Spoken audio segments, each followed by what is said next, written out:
Okay, day 14, let's weigh in.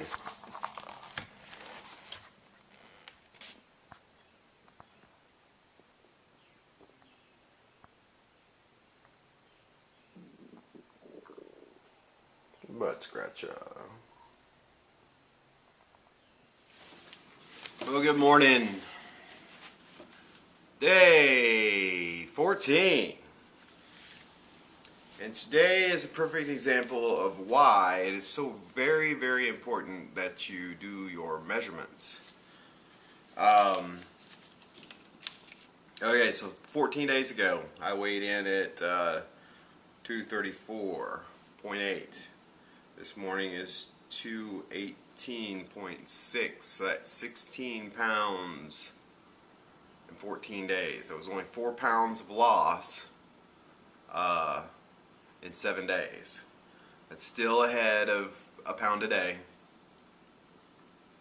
The body fat is a little different from last week. It was down to 33. It was 35. And then the muscle last week was 35.9. It's now 36.7. The reason I say it's so important that you do your measurements, you're going to see in a moment.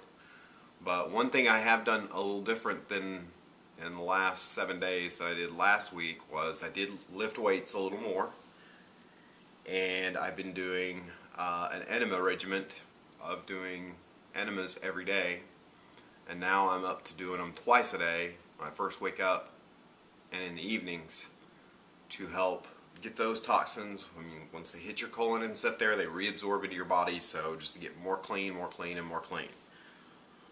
So the measurements last week, my neck was 16, it's still 16, so there was no change in the neck. My chest was, or my stomach was 41 last week, it's now 40, so that's an inch loss there.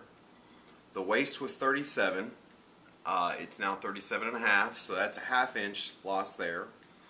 The arms stayed the same, they're still 15s. My thighs went down a half an inch. They were 22, now they're 21 and a half. But the big one is my chest. My chest last week was 45. Now it's 46 and a half. So I gained an inch and a half on my chest. Ugh. So that pretty much solves the whole you lose muscle mass during a juice feast. You can't put on muscle during a juice feast. So I just put on an inch and a half on my chest in 7 days. How's that possible? Because you're getting all the vital nutrients from the juice. It's not about the protein. I've said it before. It's about the vitamins and minerals, amino acids, and the protein. You're getting the complete, everything your body needs from the juice. Go look it up. Go look up what a complete amino acid spinach is. How much is in carrots and apple and bananas and oranges and beet, cucumber. Well, cucumber, it's a great diuretic.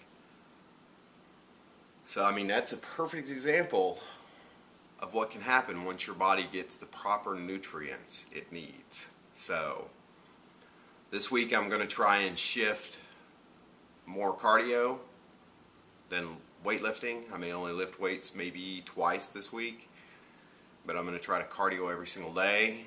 I'm looking at doing Matthew Armstrong's most fat burning workout every single morning for the next 7 days. It's 4 exercises that you do for 30 seconds with 10-second rest, and you do it for 4 minutes straight until you can build up to where you can do it a little longer. Oh my, there's a storm coming. Great. That makes for a fun upload. But I'm going to try to cardio more and see if we can't get that fat percentage down under 30 on that wonderful scale. But that's a perfect example of why it's important to do your measurements, and shows you what can happen when you get the proper nutrients from your from your food when you're not eating nutritionally dead food. So it's getting kind of interesting. So this is the last week of the 21-day juice feast. I did say I was going longer than 21 days, so just to support anybody out there that wants to go longer, or people that are joining in the Steve Kreider Juice Club on Facebook and starting their own little 21-day cleanse. So it's pretty interesting. So I'm a little tired this morning. It's still pretty early, so I'm going to get off here and check the radar and see if uploading this video is going to be an issue today. Everybody have a great day. Don't forget to measure.